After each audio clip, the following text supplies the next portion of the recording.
Hello, everyone, and welcome to Discover Rising Tides, How the Outside Makes the Inside Better. I am Jeanne Gallagher, and I'm here with Denise Stegall, our longevity concierge. Hello, Hey, hello. Denise. I love saying I'm back. concierge.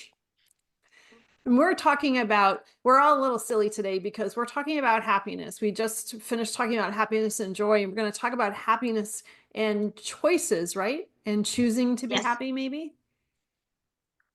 yes, things you can, yes. Um, So tell us about it. so so many of my clients come to me and the first thing, they're unhappy. They're frustrated with how they look. They're exhausted because of the way they feel. They feel weighed down, because they're overwhelmed and they feel like they have no sense of fulfillment, right? Mhm. Um, most of my, but midlife, I mean, all through life, but really midlife throws curveballs at us all the time. Um, the challenge I put upon these women is that or that these women have is they don't actually realize that they have the power to break free from this cycle of unhappiness, no joy, Mhm. and create their own life that's vibrant, purposeful, satisfying. Um, Again, joy and happiness, they go together, and it's really happiness, joy. Happiness is, kind of how you feel in the moment. Um, but think about it. It's about the choices that we make every day that actually can bring us a step closer to happiness, step closer to joy, right? We can feel happiness in the moment. I just ate a donut. Actually, didn't you just eat a donut? But here's an example. I ate a donut. I feel happy in the moment. I just got my sugar high, right? In the long term, I'm going Not to so have happy because the sugar high not goes so away happy. I'm going to quickly. have a sugar dip, right? And I'm going to feel tired and lethargic. And if my goal in life or whatever is to maintain a healthy weight, did that donut, if it's one donut, not a big deal. If it's a dozen donuts, how did that donut affect my ability to be happy and experience joy because I've maintained my healthy weight? Or for those women in midlife who want to lose weight, people will say, oh, it's just a donut, it's no big deal. They These decisions add up because it's a donut today and it's a cookie tomorrow. And, little things like that add up. It's something like an extra calorie a day. And because I talk about food so much, I always have a food reference. An extra calorie a day over the course of the year, right? Or over the course of 10 years is almost 10 pounds of weight gain. Wow. And I've done the number, and I know I've done the numbers in my head, or actually, my husband's done the numbers in his head. But think about that, like just one, So if we're having a donut, and that brings us over our calorie um, allotment that's good for our body, right? Each one of us is different. That's where we see, weight gain just kind of creep up, It especially as creeps we up get over older. time, and then all of a sudden you look back and you go, holy cow, what just happened? Yeah, what just happened started 10 years ago. Right. Right. And it So comes down to choices. it does. There we It are. comes down to it's really the byproduct of those choices, Mhm. right? Big or small, you know, short-term gratification, long-term happiness, joy. Right. So that So I think what is what really kind of important to think. choices can really bring us contentment and the joy that we should be looking for? I think this is different for everyone. Mm. So choices, again, if you want to maintain a healthy lifestyle, or if you want to start a healthy lifestyle, um, choices like having a piece of fruit over a bag of chips. It doesn't have to be these huge things. If you want to look huge thing, um, do you buy? You need a new car, okay? Say you need a new car. Do you buy the $150,000 car that looks really freaking cool? Or do you buy the $50,000 car, which is still pretty cool, but you can afford better, right? What's going to make you, when it comes to that choice, which choice do you make? They're both in the short term going to make you happy. Will one of them make you happier? That's the question to ask yourself. Will this decision make me happy? And I think it's something we can actually ask ourselves in anything. If it's a relationship, you know, I have a pretty good relationship with my husband, so I'm trying to pick on him and I can't. What? Oh, That's not a bad problem to have. That's not a bad problem to have. Well, I'm gonna okay. So say this. I am gonna pick on him because I'm allowed. There's one thing that Mark does, and I'm not gonna talk about it, but one thing that he does that drives me crazy. Now say it's 5 or 10% of his personality. 90% of his personality is awesome. Mm-hmm. Am I going to choose to let this 10% that kind of annoy me and ignore the other 90 amazing percent? Well, that's a great analogy, because we can all think of family and friends that there's something that they eat with their mouth open. I don't know, something that you would clarify as obnoxious or annoying. And Mm-hmm. but what's the rest of it look like? And that's something that people can put into perspective for themselves, because if you're choosing to focus on the negatives, that's a whole nother conversation. Never Mm-hmm. mind just making the choices part that we're talking about today. Mm-hmm. Where is your focus? If you're focusing on the negative here, what other parts of your life are you focusing on the negatives too? And those choices could be as Absolutely. simple as just go outside for a second. Mm-hmm. Go walk around the house. Go walk around the block. Go outside for 10 minutes. We're not looking Yep. at, taking the afternoon off and throwing off everybody's schedule, but step outside. Put a coat on first if you have to. There's so many excuses that we can come up with when we're trying to make these choices towards happiness. It's easy not to Right. do. And to your point, if it's sunny out and you go out for 5, 10 minutes, the sunlight is uplifting. All of Mhm. a sudden it uplifts your mood. You just, and not just you like the way you feel like internally, but externally you smile. Mhm. It's kind of hard to be like, oh, to the weather, blah, blah, blah, when it's sunny and nice out. I'm sure looking at myself again, I'm going to regret making that face. That's a good Um, face for radio. it's a great face for radio. All right. So again, it's, choices, the choices that you make can either bring you closer to happiness and joy, or it can take you in the opposite direction. Mhm. So be aware of your choices. Along those lines, the second thing I think of is, we talk about this quite a bit, is when it comes to goals, right? We've talked about this many, many times. How many times does somebody say, okay, especially around the new year, and we had these conversations, right? I'm going to work out 5 days a week. Well, if you're a person who's never worked out 5 days a week, that's a lofty goal. It's You've kind of a never worked dumb out goal, one day a week. 5 is hard. right?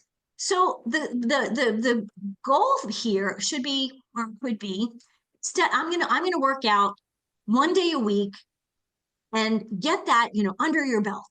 And then when you do that, like, you can be happy. Like, you've achieved something, you've accomplished something, as opposed to thinking, oh, I didn't get a workout today. So, well, still got 5 days. I've still got 6 days. Well, I didn't do it again Tuesday. Well, it's Wednesday. I still have 5 days. But then if you miss one more day, then there's only 4 days left. You can work out those 4 days, but if you don't, or even if you do, you kind of go, oh, well, I didn't work out 5 days. You're mentally And behind rather than already. feeling accomplished that you did 4 or 3, Yeah. you're disappointed, and frustrated with yourself. So goal setting in this, concept of happiness is really, really important. We talk about the SMART goals and everything like that. Usually, we talk about it in business, but much more often. But this is something to really put into perspective when you're in a place where you're unhappy and you want to change the way you feel about yourself, about your situation, about life. Little steps get you closer. Little forward steps get you closer to a goal, to happiness, than any kind of negative step that's going to bring you backwards. I think I said that right. I think you did too. It Okay. made sense to me. Good. And then I think the last thing I would say about this is progress over perfection. You know, we really are an all or nothing society, especially in the United States. That's a great point. And it can only set you up for failure and disappointment. Failure and disappointment is unhappiness, and it's so far from the spectrum of joy. So progress, a little bit at a time, like I was just saying, one little step at a time. And if you journal those little steps, you're going to be able to look back and realize what you did. Because if they're just, if not, I should say just, if they are little steps, it's easy to forget they happened. Absolutely. There's somebody that I follow, his name is Brian Johnson. He calls all of these little things that you these little positive things, he calls them plus ones. And it's kind of funny. When I first read it, I was like, okay, that seems interesting. But it's amazing when you add up during the day all the little positive things that initially you wouldn't have thought of, like you said, but just those little things, just little plus one. Add them up at the end of the day, add them up at the end of the week, and you will notice, wow, you actually are doing things in small increments that are actually bringing you closer to where you want to be. Fantastic. Denise, thank you so much. Make good choices. Work towards Make happiness. good choices and be happy. Don't worry. Be happy.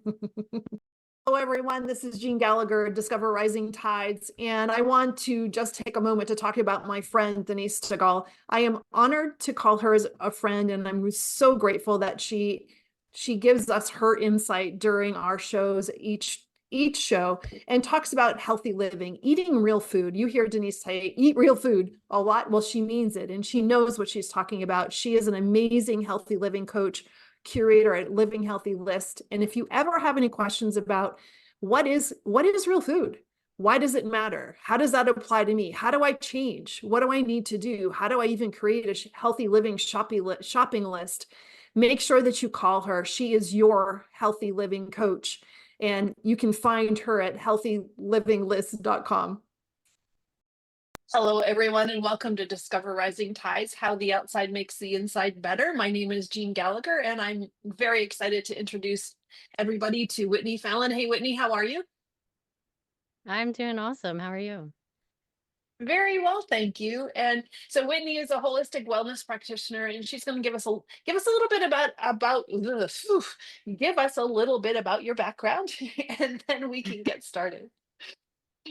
Yeah. So for years, I've watched high achieving, heart centered individuals kind of push through exhaustion and stress, working as a nurse practitioner in the hospital in acute care, seeing the sickest of the sick. Went through my own kind of health crisis and kind of went into a deep dive into root cause evaluation, looking more into holistic natural solutions.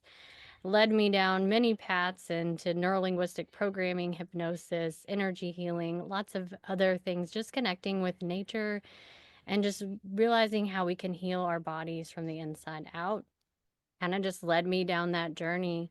And eventually I noticed that more people were reaching out asking how can they make these changes, and that kind of led me to creating the Wellness Renovation coaching experience that kind of blends some of that science, strategy, and a lot of the soul piece to kind of redesign your life for energy, abundance, and true alignment.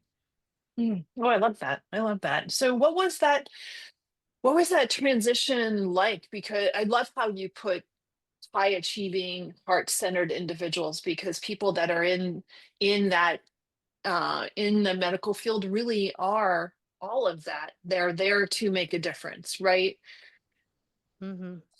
And it's a very challenging space. It is. Most of them are very empathetic. They care a lot about, other people, but it's also evolved and changed. There's a lot more technology involved.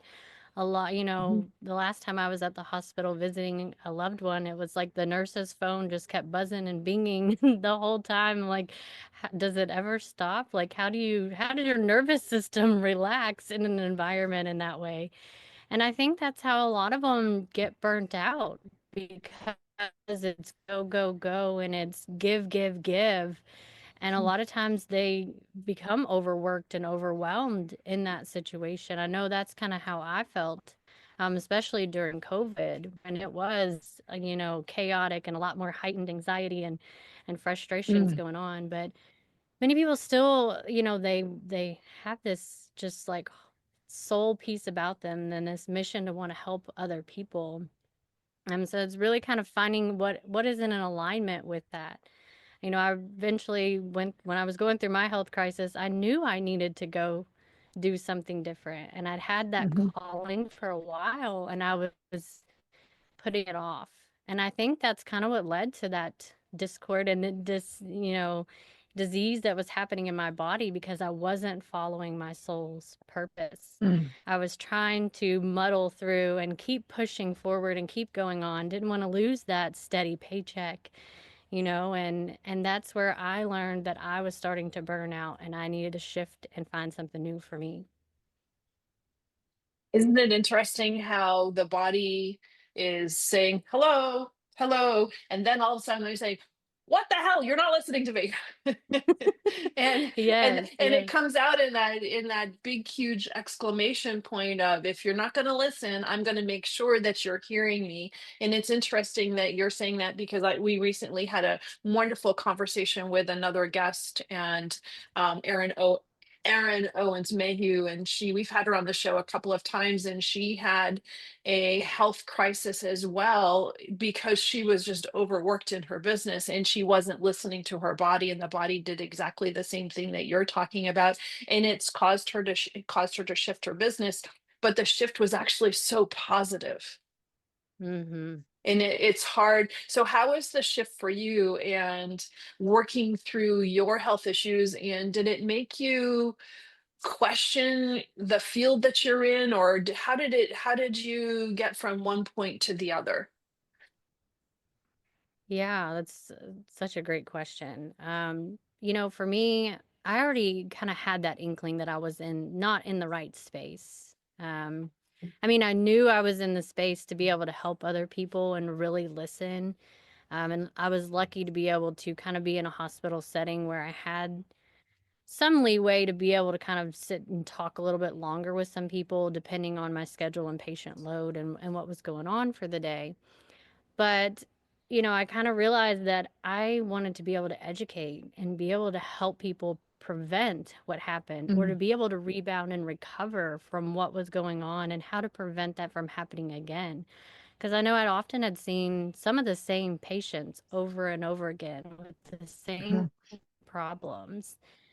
And, with some of them, I was able to kind of talk or follow up with when I was working in the office setting as well, and be able to help them create some lifestyle habits and shifts and changes that made big impacts on themselves. And I knew that when I was going through what I was going through, that I needed to make some lifestyle changes. I mean, I kind of got shoved out the door because it was COVID and I had to have a surgery and I could only work like 3 days. And I was told my job couldn't accommodate that and was kind of like, okay, you're on your own. Lost my insurance right before having to have this big Mm. surgery. Oh So, my. it kind of hit me from all sides. It was, the financial impact, the emotional impact, the mental strain of it all, the physical, what was going on with my body. It was a lot of different things. And then the spiritual side too, even like what am I supposed to be? What am I Mm. supposed to do? And the slowing down was what was magical because it allowed me to have that space to allow my body to heal, but also get Mhm. more into that creativity space to learn what truly was in alignment with me, what really lit me up. And, I think for me, it was tuning more into my body and having that awareness of what was going on, um, and being able to figure out the best ways to support it, learning what wasn't working and what was working. So I've had a connective tissue problem and I've passed out probably over 30 times in my life, which is quite scary. Oh, Um, so like I had already learned how to kind of manage some of that, but what I noticed was when I tried to really, rehab my lifestyle throughout the years, I would push myself too much. I try to follow whatever fad diet was going on or do this exercise regimen that a coach or trainer was working with me, and it just wasn't working with me, and it wasn't in alignment with who I am and how my body works. So I think mm, the biggest thing was really learning and paying attention to my intuition and paying attention to my body and how it was responding. Um, and, one of the other big things was connecting with nature, mhm. getting out. I've always been a big nature person, but being able to live in a place where I can go out barefoot and walk on the ground and, hug a tree if I wanted to, or walk through the woods and look for mushrooms. Like just to be able to explore nature and create more of that calm, was a big thing that helped my nervous system during that healing process. You're speaking my language. If we were meant to wear shoes, we would have been born with them on our feet. Right, That's my right. saying. and it's always the for me, it's always this is people are going to get offended by this and whatever. At this point, I really don't care. But in the summertime, my feet are clean, but they're black because it's just I'm barefoot all the time. And so it's that point of, yeah, you know what? My feet are clean. I just washed them, but I'm barefoot, and then we're meant to be barefoot, and to be in an environment that allows you that connectivity with nature. And I also want to point out for the people that are watching this on YouTube versus just listening, is that your background isn't a YouTube background. It is the real thing, because you are sitting, you said you have a tower in your backyard that you're sitting in, and those are real trees, and you are outside. And so well done. Well done, Whitney. Yeah, Uh, now working with clients, it's nice to be able to, this could be my office, sitting outside and mhm. being with them. And a lot of my clients are like, "Why aren't you out outside today?" when I am inside when it's rainy or something else going on, because they love connecting with some of the nature. And some of the time, we do walking visits where, I encourage them to go outside themselves, and we're kind of going through our sessions while we're walking, because I feel like just being out in nature, moving your body just helps release a lot of those emotions. Mhm. So nature is definitely a big thing when it comes to our nervous system, to grounding, regulating, and helping our bodies to really process through some of that Yeah, as well. it does make such a huge difference. And so, based on what you're saying too, as you're meeting with people and you're walking outside, how do you feel that they're integrating with the work differently than if you were sitting inside and having that same conversation? Is there a way to understand the differences of the environment and how that affects your ability or their ability to help themselves? Yeah. So, one of my clients kind of said it the best. She was like, I feel like when I'm out walking and we're doing our talks, like I'm not in my head. I can really get Mm, out of my head and feel more in my heart space. And I feel like I can actually open up a little bit more and release a little bit more of what's going on.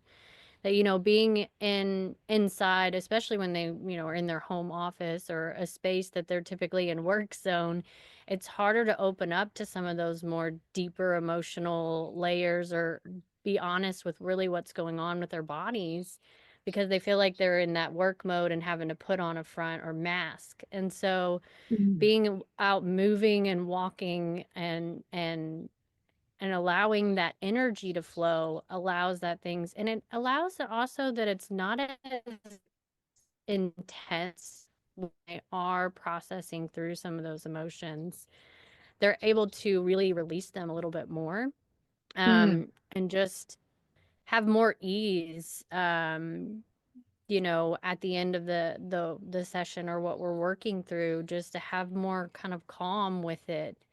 And sometimes even when we are inside and they are in their office, I'm having them move their body or do some things to kind of help shift some of that energy, because we're not meant to just sit in one space all the time.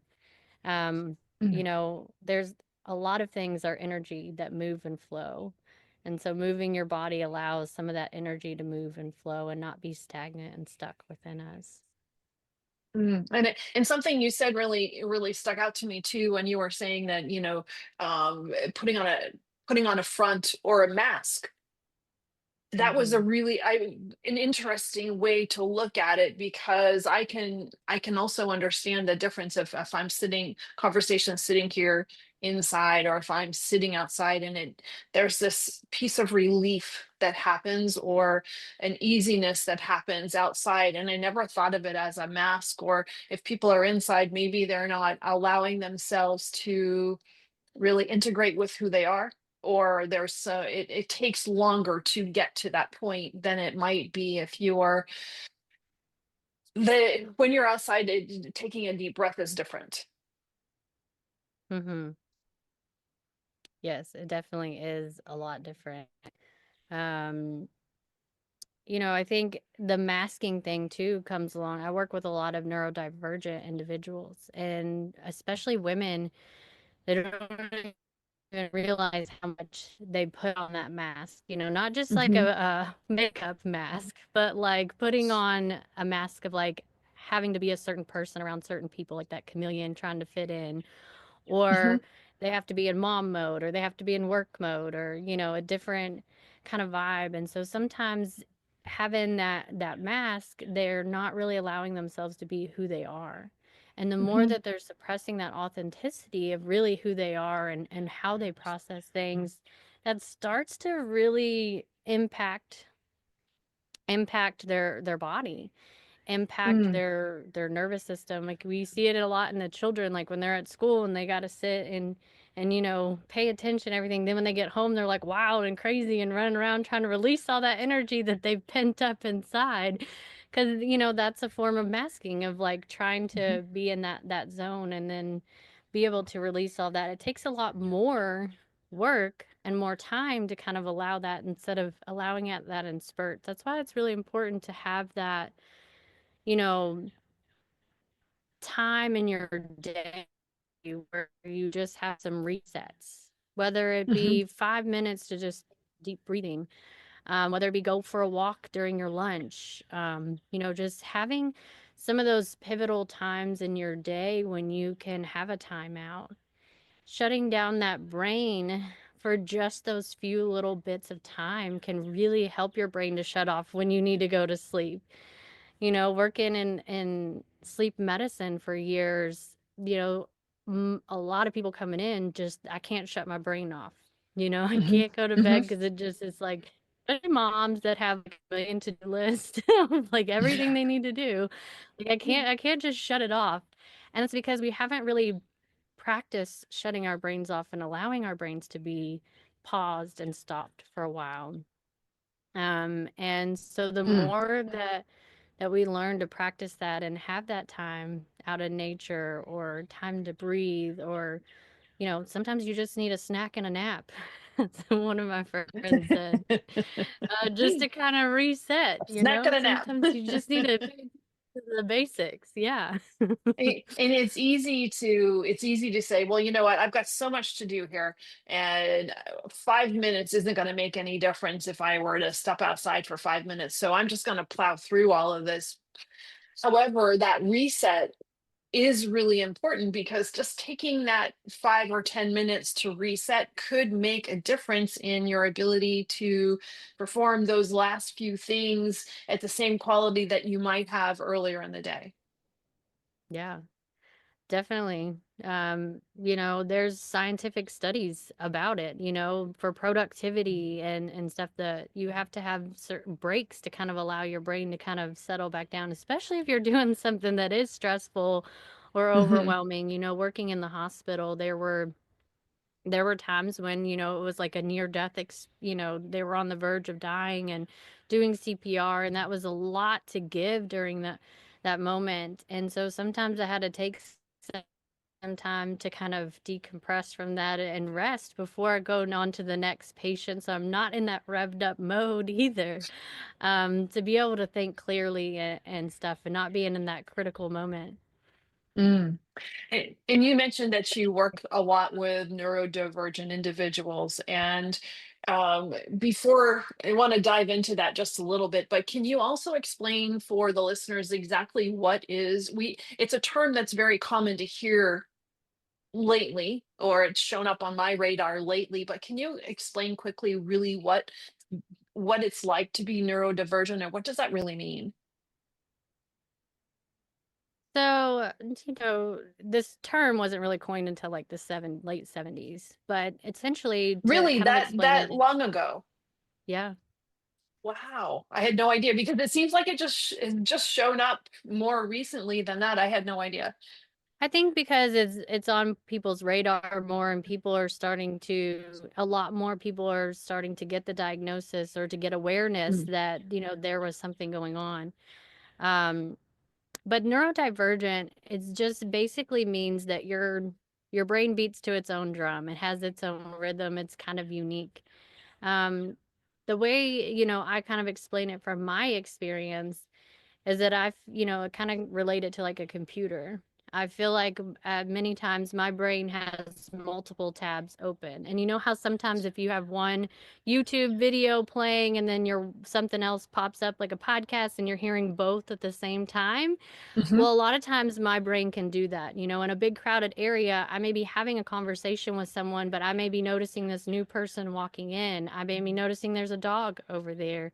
I may be noticing that this is a mess over here. Or, like perception wise, I can see a lot of different things all at once, but I can still filter and still have that conversation, even though sometimes it may not seem like I am within the conversation because I'm not looking directly at you, or I glance over here or something's caught my attention. It Hmm. doesn't mean that I'm not fully immersed still in that conversation. It's like my brain can be able to do multiple different things at once, but sometimes that can be a little chaotic if there's too many things going on at once. Then things just don't run as quick or as smooth. It may take me a little bit longer to respond or filter out, what's going on. Um, and to really, with the neurodivergence and just in general, like understanding how your brain works, how you process things, is super important because, we're not all the same type of learners. Some of us learn better by watching a video. Some learn better by hearing something. Some learn better by Hmm. reading. Some learn better by doing it and practicing. And sometimes it takes multiple of those things to kind of really let it sink in. But that's kind of the thing, like our brains all work differently. But for neurodivergence, it can be kind of working on various different aspects at the same time. And that can be overwhelming. And especially when it's still going, all those tabs are open. Having that time out in nature and stuff like that, that helps to kind of close down some of those and reset. I think of like back in the 90s when they used to have to like let your computer compress all these files into the little file, that's what our brains do when we sleep. And so many people do not value their sleep, that term like sleep when you're dead, or, like I can sleep again tomorrow. I need to like rush through all of this. Well, if you don't allow your brain to really be able to consolidate a lot of that, to kind of shut things down and reconnect those things, then it can be going on haywire and not be able to operate and function as well. It may slow down. It may, create a leak of energy somewhere else. So understanding more about how your body is unique and how it works, especially for the neurodivergence who it's different for each one of us. Mhm. You know, some people, it's a little bit more intense than others, but understanding what works for you is the most important thing.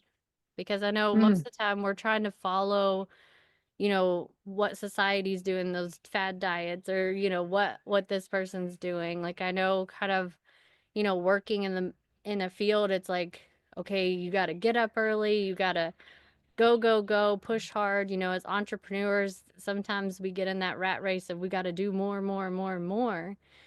But sometimes we actually move quicker and, and more efficiently when we allow It, those breaks and that time to reset. yeah, so in to go slowly, to go quicker. It's a thing in many different areas, and just that slowing down piece. But I love that explanation about the multiple tabs that are open, and that really helps create a picture of what it must be like if you're feeling in that manner, and how important our sleep really is, and the function of sleeping really is, in order for us to show up and the next day to tackle everything that's going to come at us, and tackle it in a way that serves ourselves. Yeah. And so when you're working with people, what does that look like? You've explained a little bit about it, in the fact that you're able to be flexible enough to meet with people outside, or what is the process of your coaching system, and how does that work? Yeah. So the process initially is just being able to get to know one another and getting to Hmm. understand you know, one of the first things that I love to do is a more comprehensive assessment where we really dive deep. And it's not just like going to a new doctor and going through the checklist of my past medical history, medicines, and things. No, it's diving deeper into how was your birth? You know, how was your childhood? What were some experience that you had? Sometimes mapping out a timeline of what has gone on in your life. Really paying attention more into what are some of those symptoms or signs that your body is showing. How can we tap into that a little bit more? What I love doing during that session as well is actually doing one of my heal sessions, which stands for health, energy, alignment, liberation. And what we do is kind of a guided meditation, helping you to kind of tune into what is kind of your future vision of being healed. What does that look like? And identifying some of those gaps of what are those challenges right now that are keeping you from getting to where you want to be. And Mm. oftentimes during that, sometimes I get a certain age or certain emotion or something that kind of comes through, that may be something that's blocking or hindering you from moving forward for that. And how can we kind of process that? So it is not just kind of a typical practitioner kind of relationship. It's very much developing a relationship and collaborating with one another on what can we do to kind of help move things forward. So sometimes I will give some suggestions, or work with them on how can we shift this and make it feel easier? How can we adjust what's going on to help your body not feel so heavy or intense in those different times? So we create an action blueprint plan together on what you can start doing and focusing on those main things of what your goals are. So really, during the process, there's some coursework and things for you to do on your own to really figure out what area of life, or dimension, as I call it, of understanding are you wanting to work on? What are your goals? You know, Mhm. because I think when we're trying to fix something, when we just are throwing darts here and there and we're not looking at a target of where we're throwing it to, it's going to be a lot harder to hit that target. So really just kind of diving deeper and finding out how unique you are, finding out really what your goals are, what's kind of blocking you from that, and working through that to help you really achieve that. And you're also giving people the tools figure out how to learn about themselves, which Hmm. helps the process as well, rather than just telling them something. Right.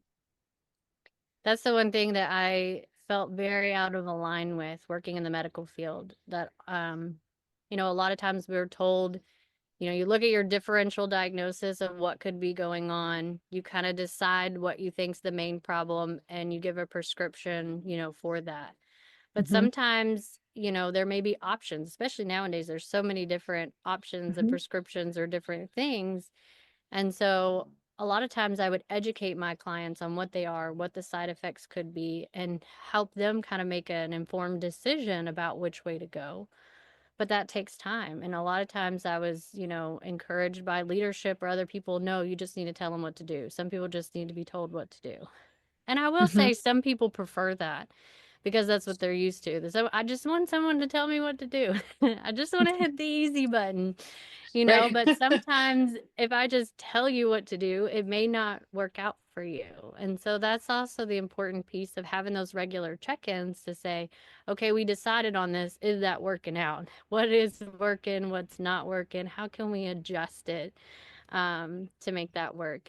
And I focus a lot more on, lifestyle and natural solutions to kind of helping. But what I also love doing is a genetic test. It's not checking all the really bad things that you do, but it's looking into more what's going on a cellular level and how your body is uniquely designed so that it can help support you in what are the best types of exercise. How can we prevent some Mm. cardiovascular or blood sugar things if those are your goals? How can we improve your cells to work better, to help you detox, to help your brain and memory?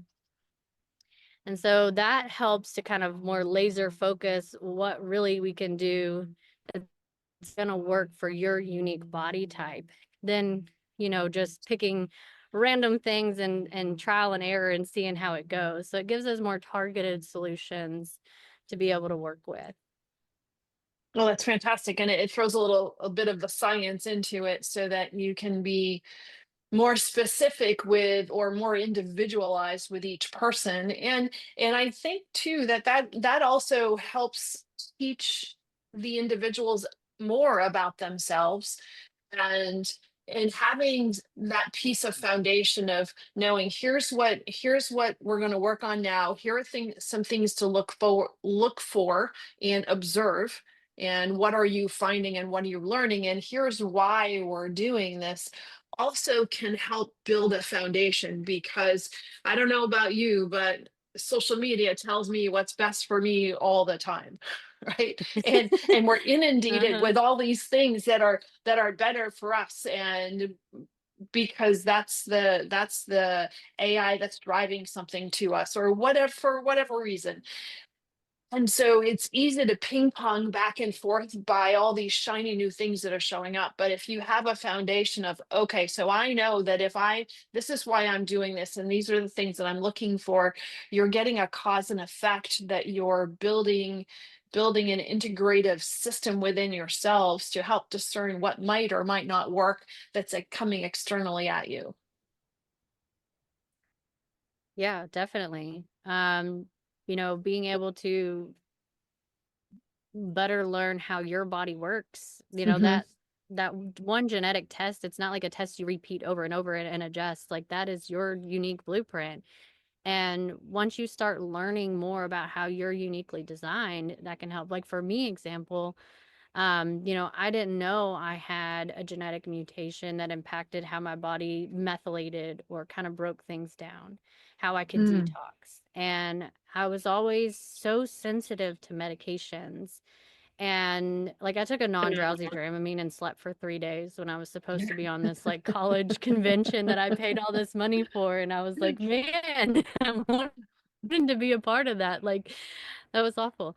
Um, but when I actually learned about my genetics and I learned that I have, this very rare kind of type where I only have like 25% function, and that there Mm. were certain things that I needed to do or incorporate or avoid to be able Hmm. to make sure that my cells worked well, to be able to detox, that was life changing.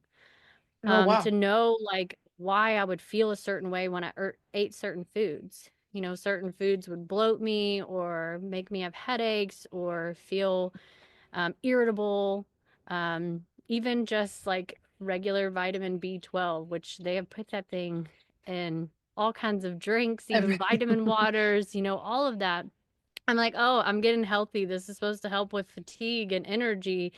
And I would get stinky, sweaty pits and feel irritable and feel like my heart's racing. And I'm like, why do I feel this way? Like, what is going on? Because I learned that my body is unique and it cannot process that. I don't have the Interesting. things to break that down and get rid of it. So, like you said, it's a foundation. It is Hmm. really kind of understanding those unique foundational things about you that can stay with you for the rest of your life. So I know probably even in 20 years, like that regular B12 is still going to affect me in that way, because I know how my body operates. So I know how to look for certain things or avoid things or make sure I'm giving myself the correct things to make it Hmm. be able to work the way it's supposed to. And you self-advocate and can make some really very much informed decisions on activities, food intake, etc. That's going to really positively impact you and where you physically need to be and mentally. Mm-hmm. Yeah. And what's really interesting too is your path and your personal experiences really have led you to where you're in a wonderful position to serve people and integrate your learned experiences for yourselves, which is everything you're telling people to do, but you're integrating your learned experiences in order to benefit them and teach them about how they can learn about their own learned experiences. It's a beautiful circle. Mm-hmm. Yeah, I think it's so powerful to understand even just the basics of how your body operates. Like I Hmm. wish that's something they taught in schools, at a younger age to really understand more about how your body works. Because that is super powerful to know how your body filters things. Your liver is a powerhouse that kind of decides a lot of things, and what we put in has to usually filter through our liver. And so Mm. understanding, that what we're putting in can impact that is a huge thing to know. But I think learning how to restore one's health and well-being and kind of renewing that whole process, it is very unique. Hmm. And that's kind of what I love about what I do is I'm not, like I said, prescribing or giving, this. I'm helping to collaborate and help you to understand more of what's going on in your body, how your body works, maybe what's broken or not working correctly, to be able to kind of repair and renovate that. Somebody said, "Gee, I wonder if I should be working with Whitney. What are some indicators that it's might be maybe be a I don't know if be a good fit isn't the right way to put this, but what are some indicators that say, you know what, maybe I should give Whitney a call or I'm needing of these services." Yeah. So a lot of the people that have come to me, they've gotten to that point where they feel stuck. They feel overwhelmed by all Mm. the information. They don't know what they should be doing. One doctor's telling them to do this, another doctor's telling them to do something else. Maybe they have, been to tons of specialists and people are like, we don't know what's going on. Or you feel like there is something off and you know that something's not right, but you're being told everything looks fine. Um, Mm. that's oftentimes where I see people get to that point before they kind of come see me. But even people who just want to, maybe they feel better, they feel fine, they're doing well, but they want to make sure that their systems are working well. Mhm. I see a lot of athletes that like to come and kind of talk about, or people in the military, how can I optimize my body to work optimal to make sure that I'm of sound mind and that I am, doing what I'm supposed to do. I had one client who came to me and super healthy, vegetarian, marathon runner, doing all the right things. And he had a heart attack and he was Wow. like only 38 or, he was young.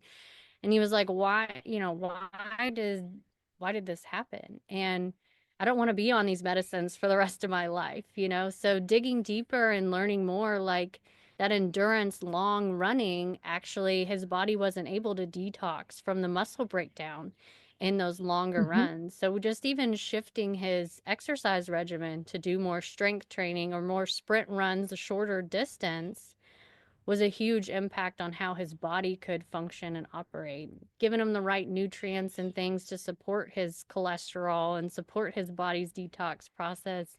Now he's saying he's feeling the healthiest that he's felt. He's happier, he's healthier, and he's off a lot of the medicines that he was on. So, I think it's just if you're at that point where you want to know more about your body, you want to kind of learn about what is unique about you and be able to create a plan that works for you. That's fantastic. What a great story. And so how do people get in touch with you? So they can go to my website, www.woodedlakewellness.com. If you do /services, that'll take you directly to like my booking page. But you can check it out there, or you can find my link tree. That's where I have a lot of workshops, resources, a lot of different things on there. And that's tr.ee/Wooded Lake Wellness. And that has all the different things that are going on there. Perfect. Wow, this has been a fascinating conversation, Whitney, and thank you so much for sharing your personal story as well as how you're affecting people in such a positive manner. And sitting outside to do it even makes my heart sing. So thank you so much for being with us today, Whitney. Thank you so much for having me and holding this space to talk about this and how that outdoors can really impact, our inner world is a big thing. So I thank you for being here and for having me. Thank you so much for listening today. Today's show is sponsored by Seaside Solutions, my financial services company. As a business owner, it's easy to be pulled in many different directions, and often taking care of yourself plummets to the bottom of the list. For me, I find myself outside to reground.